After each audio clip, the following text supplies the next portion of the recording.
उत्तर भारत के एक छोटे से गांव में जहां रात को सड़कें सुनसान हो जाती थी, वहां एक अजीब और डरावनी कहानी पीढ़ियों से सुनाई जाती थी। कच्चे बादाम वाली चुड़ैल की कहानी। गांव के लोग मानते थे कि रात के 12 बजे के बाद अगर कोई अजनबी औरत नीले रंग की साड़ी पहनकर बादाम बेचते हुए दिख जाए तो समझो मौत सामने खड़ी है। कहानी शुरू होती है रवि से। शहर में पढ़ाई करने वाला रवि गर्मियों की छुट्टियों में अपने गांव लौट रहा था। उसे हमेशा से लगता था कि चुड़ैल और भूत प्रेत बस पुराने लोगों की बातें होती हैं, असल में कुछ नहीं होता। रवि थोड़े हंसते हुए, कच्चे बादाम वाली चुड़ैल, अरे पागल हो क्या? सब लोग 2025 में भी चुड़ैल में यकीन करते हो। गांव में पहुंचते ही रवि का स्वागत उसकी दादी ने किया, लेकिन दादी के चेहरे पर कुछ अजीब सा डर दिख रहा था। दादी धीमी आवाज में बोली, रात में बाहर मत निकलना रवि, वो चुड़ैल अब भी जंगल में घूमती है। रवि मुस्कुराते हुए, दादी ये सब पुरानी बातें हैं। रात के समय रवि अपने दोस्तों के साथ खेतों में रास्ते में घूमने निकला। दोस्त ने कहा, अरे सुन ना, अगर चुड़ैल मिल गई तो? रवि हंसते हुए बोला, तो बादाम खा लेंगे।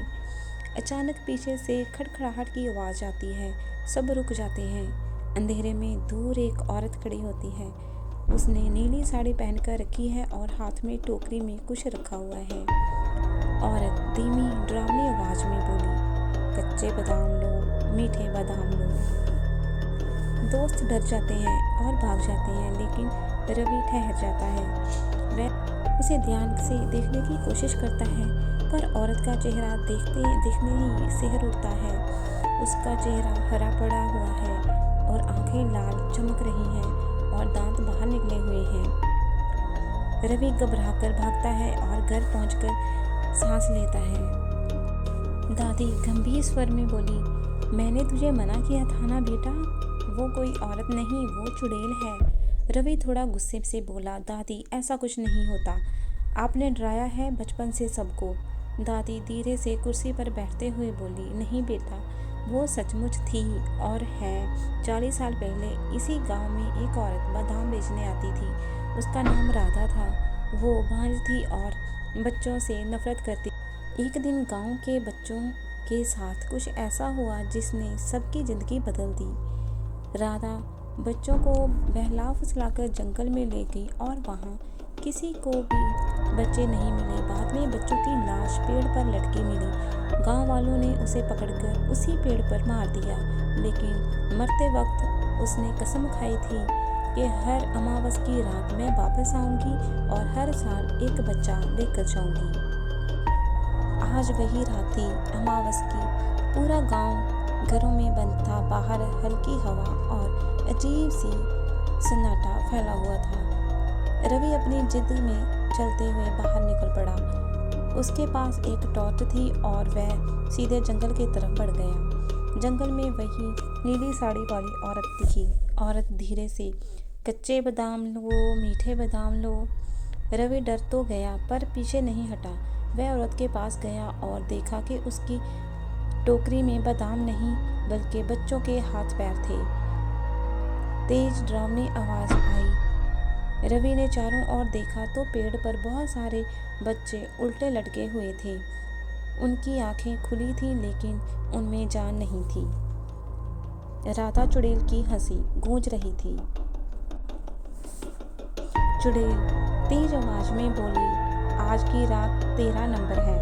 वह रवि पर झट गई और टॉर्च गिर जाती है। सब कुछ अंधेरे में खो जाता है। घर में दादी एक दिया जलाती है और कुछ मंत्र बोल रही होती है। दादी बोल रही होती है कि जय माँ काली, उसकी आत्मा को बांध ले माँ। गांव के मंदिर की घंटियां अपने आप बजने लगती हैं। चुड़ैल की चीखें पूरे गांव में गूंजने लगती हैं। रवि बेहोश हालत में चुड़ैल के पेड़ के पास पड़ा होता है। दादी और कुछ गांव वाले आते हैं और मिट्टी में पवित्र जल छिड़कते हैं। चुड़ैल जमीन में समा जाती है, लेकिन जाते जाते बोलती है, मैं वापस आऊंगी अगली अमावस पर। सुबह के समय रवि को होश आता है। वह कुछ नहीं बोलता, बस टिकटिकी लगाकर उसी पेड़ को देखता है। पेड़ पर बच्चों के निशान मिट चुके होते हैं, लेकिन टहनी पर एक छोटा सा बादाम रखा होता है। गांव की शांति वापस आ गई, लेकिन वो कच्चे बादाम वाली चुड़ैल आज भी अमावस की रात को जंगल में घूमती है, अगला शिकार ढूंढती हुई। अगर आप कभी देर रात किसी सुनसान सड़क पर किसी औरत को कच्चे बादाम लो कहते हुए सुनो, तो पीछे मुड़कर मत देखना, हो सकता है वो वही चुड़ैल हो।